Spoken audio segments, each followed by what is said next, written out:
Hello and welcome to the new and improved Ask Dr. O. And I want to thank all of you all for coming back and spending this time with me. And we chose a kind of an interesting time to come back. And, we kind of express and we kind of have a tagline of helping people to have a healthy mind to lead them to have a healthy body. And we know that this is that time of year when a lot of you are getting ready for that great day of February the 14th that we call Valentine's Day. But we also know that this can be a very stressful day. And I decided, when talking with the team, that this would be a time to come back alive and come out and just share with you some of those pointers. We've been doing the reels and they're only 90 seconds, but really want to spend some time today talking to you about how to really deal with this Valentine's Day stress. Now, let's be real. This is one day of the year, but it can be very stressful. Some of us have $3, some of us have $30, but this stress can lead you to possible depression. It can lead to some anxiety, and it can also lead to some self-guilt. And we also have to be very careful because Valentine's Day is reflective of love for not only your significant other, but also for some of those family members. So we have to be kind of sensitive at this time because some of us have had some losses the past couple of years with COVID and just some general losses. Some people lost their mom, dad, sister, brothers, and even some of you out there have lost your spouse. And we want to be very sensitive to that issue, especially this particular Valentine's Day 2023 when we're in recovery. So let's talk about depression. Let's remember, what is depression? Now, we got sadness and then we have depression. Now, sadness is, usually a reaction to something that happened. And you can kind of figure out, okay, I'm sad because, I failed a test or my car broke down or, I had a little breakup. And it's kind of transient, maybe 2 or 3 days. But depression is more of a medical problem. And usually when we talk about depression or what we call major depression or clinical depression, that's when you need to see a provider, a clinical provider, preferably a psychiatrist, or you could see LCSW, LPC, those that specialize in mental health. What is depression? You got to have 2 weeks or more of what we will call a depressed mood or anhedonia. But you also need 5 or more of the neurovegetative signs and symptoms. That's sleep, too much or too little, interest, you don't really want to do anything. You stay in the house all the time. You have to push yourself to do some of those activities. A lot of guilt, a lot of hopelessness. Your energy level's kind of low. You don't really want to do out. Your concentration's kind of off. You find yourself where you are distracted. You may get a ticket. You may leave something on the stove. Find yourself leaving your door unlocked. Appetite. Appetite's kind of disturbed. You can eat too much or too little. You can find yourself where you just are restless, kind of agitated. Your energy, you're irritable a lot. And then there's those thoughts of suicide. And that's something we wanted you to be very cautious about. If you feel like you are experiencing clinical depression, please go to your nearest emergency room or call your primary care physician to deal with that. But just say you're doing okay. But there's some other feelings you're having around Valentine's Day. The big one is loneliness. Let's talk about what is loneliness. Now, when you think about loneliness, I want to talk about that for a few minutes. Loneliness is that feeling, you can be lonely in a room full of people. Yeah, it could be a room full of people and you can still feel alone. Have you ever had that experience? Where it's like everybody's there and you're there, but you still feel alone. It's possible because when you think about loneliness, it's that internal feeling or the process where you have to deal with your own emotions and you have to be able to sort of reconcile what your particular issues are, whether they be external or internal. So around this time when you begin to think about Valentine's Day, you can even be in a relationship and be alone. Yeah.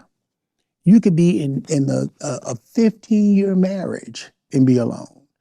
You can have the best boyfriend or girlfriend in the world and still be alone. So I want to talk to those of you that may be experiencing some loneliness around this time of Valentine's Day. And I'm hoping that you can find some refuge because you got to be able to find that internal love within yourself. Let's talk about self-love. Self-love becomes important because when you don't love yourself, it can lead to some other issues. The biggest one being low self-esteem. Oh, what is that? Well, it's how you respond to the self. Right. See, I have to tell you a secret. In life, you will experience issues. Yep. You will experience pain. You will experience disappointment. You will get a bill. You will experience life. And you will even experience death. But resilience and self-esteem are the formulas that teaches us how we move through life. And that's something that we refer to something called epigenesis. And those that are able to move through epigenesis are those that can successfully maneuver through life. And sometimes people, they just can't maneuver through the pain. And as a result, they get ill. They become depressed. They become anxious. And in some instances, they can become schizophrenic. And that's when we really have to deal with those persons that are not able to care for themselves anymore. But I want to look at some other issues around this Valentine Day. Have you ever thought about in your relationship if you're dating someone that has mental illness? Mm. Have you ever thought of being in an abusive relationship? You fuss, you fight. You know, the next one, you make up. After sex, you fuss, you fight. You have sex and you make up. But it's cyclical. And you don't want to get out of it because you figure if you leave, there's nobody else that wants you. Then you get in relationships that are financially strained. You know you can't afford to be in the relationship, but you try to do all you can to support and buy your girlfriend or buy your boyfriend, but you really can't afford them. So you'll take on a second job just to be with him or her. And it's just really driving you in the ground. But because you love them or you think they love you, you'll do whatever it takes. But I want you to be very cautious this Valentine's Day to be sure that you're ready and you're up for the challenge. What are some of the causes of Valentine's Day stress? One is money. But I may have some remedies for that. Two, you don't have a Valentine. But there may be one in the mirror. You ever thought about it? Three, you didn't get over your past failed relationship. So you're going to spend a lot of time, the 12th, the 13th, the 14th, and the 15th, ruminating over that divorce, ruminating over that failed relationship, ruminating over John, who's now with Jane, ruminating over Jane, who's now with Joe Blow. So now you have to learn how to kind of move on. So you've got to be careful. I want you to just think, what shall we do this Valentine's Day? The first thing I want you to do is breathe deep. Breathe in, breathe out. First question, do I love myself? That's not an interrogatory. It's a basic question. Ask yourself, do I love myself? When is the last time you went out and bought yourself maybe an ice cream sundae or a nice pair of shoes? Nothing expensive, just something nice for yourself. Something to validate that you love you. It doesn't have to be anything big, anything extravagant, but just treating yourself nice. Have you ever thought about that? It's called self-care. Mm-hmm. When is the last time you took just a trip to the spa? A manicure, a pedicure, just for you. Not because you were going anywhere in particular, but you just wanted to treat yourself a nice day at the spa. It's called self-care because that becomes important. Because if you can treat yourself nice, then you can be prepared for that relationship. So let's look at first the single person on Valentine's Day. If you're single, the world, it doesn't end. There are many people that will get together and they're going to have that the single girls or single boys day Valentine, but go out, eat, have fun. You'll live through it. Valentine's Day is one day. It's not the end. But there's going to be a lot of emphasis on lovers. So those of you that are married, go for it. I think this is a day to validate that relationship. If you are married, please validate your relationship. Validate your spouse. Validate your lover. If you are engaged, validate your relationship. Validate your lover. Validate your spouse. If you're in a relationship, validate your lover. Validate your spouse. That's going to be very, very important. Now, be careful. Look at your budget. Don't do anything that's going to stress you out or make the next, 10 months horrific for you, but do something nice.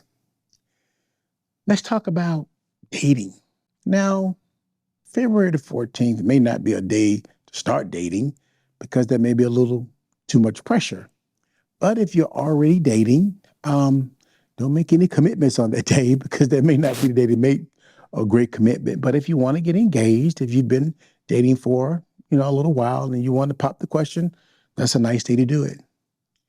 If you're in a relationship, this is a good time to reflect, process, talk it out, talk through it, look at where you are, where you've been, what the issues are, and talk through them. It's very important. Valentine's Day is a very important day of reflection. So now that we've talked about all that stuff, let's talk about the fun stuff. How to plan the perfect Valentine Day date. First of all, you got to get one. Be sure that your Valentine Day date is yours. Don't go out with anybody else's husband. And don't go out with anybody else's wife. Make sure that that date is your date. You know if that's your date. So try to keep it clean. If that's your date. So, what's coming up. So hopefully this podcast is giving you enough time to still plan. So you could do something different. All the restaurants are going to possibly fail now. If you have your favorite florist, I'm sure if the florist like mine, they've been calling you for weeks to find out what kind of flowers you want to send. And they're going to jack all those prices up. They jack them up 50% for Valentine's Day. But go ahead and get your flowers. You know what kind of flowers they like, so order your flowers. Now, you got to remember now, if you're ordering candy, remember the allergies. You don't want to order candy with nuts if you know they can't have nuts. You got to be careful. If you know they don't like those chocolate-covered cherries, don't do it. Be careful. But be sure that you plan this day out. But you can do something different. Maybe this year you want to cook for them. We all are health conscious. Maybe you do a nice little meal. Sit aside and cook a meal for them and do something different. But plan it out. They don't eat red meat. So don't go get 2 T-bone steaks. Get a nice piece of fish. Plan the setting. We're still in daylight savings time, so it gets dark kind of early. Get some nice candles. Set the mood, set the tone. Remember, tell you the secret. The wine matches the color of the meat. Shh. So what are you saying? So if you're having chicken, you have to go with a white wine, or you can sneak in a Chardonnay. If it's going to be a piece of beef, the wine has to be red. It's free of charge. You don't have to cash at me. It's free of charge. Now, if you want to be fancy and you want to set the table with the knives, the spoons, and the forks, but you don't know how to set the table, give you some free advice. So, you're going to have 1, 2 forks. You have your 2, 3 spoons. So you can say, I can't do that because I can't remember. Remember this. Easy etiquette from Ask Dr. O. Once you set the table up, your 2 forks, 2 spoons, your knives and your forks, remember just go from out to in, and you can't go wrong. Just basic etiquette. I told you that. So you got some pointers for how to do the meal. If you're gonna make reservations, I gotta give you a pointer on this one. Check your credit card. You don't want to go anywhere and you have not included the gratuity, because I'm telling you, they're going to include the gratuity in that check. So if you go out, you go to a nice restaurant, they're going to include gratuity. And if you're in a nice place like Atlanta, New York, Dallas, or Chicago, it may not be 15%. It may anywhere between 18, 25. So you may not be able to calculate it. So if you got a nice credit card, be sure it's fully open so that there's no issues at the end. Wardrobe. Now, we're still in the winter. Always dress for the season and not for the temperature. We don't want any wardrobe defects on that night because you could be a little embarrassed when you're trying to figure it out. And the one thing I want you to do is something different this year. Get something that's a forget-me-not. What will they like that's different? Think about what he or she likes. Yeah, they like the Gucci shoes. They like the nice, Ferragamos. But what else do they like? Get them something that you've noticed. Maybe they like Mr. Goodbars. Get them just a box of those. Something that's different that lets them know that you've been paying attention to the small forget-me-nots. You'd be surprised what kind of smile you get. That's going to be great. I want you to know that this is going to be the best Valentine's that you've had in a long time. But a couple of things I want you to remember. Number one, first, love yourself. Because if you love yourself, you're going to be a better lover for your partner, for your husband, for your friend, for your family. But most of all, if you feel any loneliness, any sadness, or any depression, and definitely if you feel any thoughts of self-harm, please call 988, because that will be the call to action, because this can be a very difficult time for some who don't have that support and nobody around. But other than that, from Ask Dr. O and the entire team, have a wonderful, wonderful Valentine's Day 2023.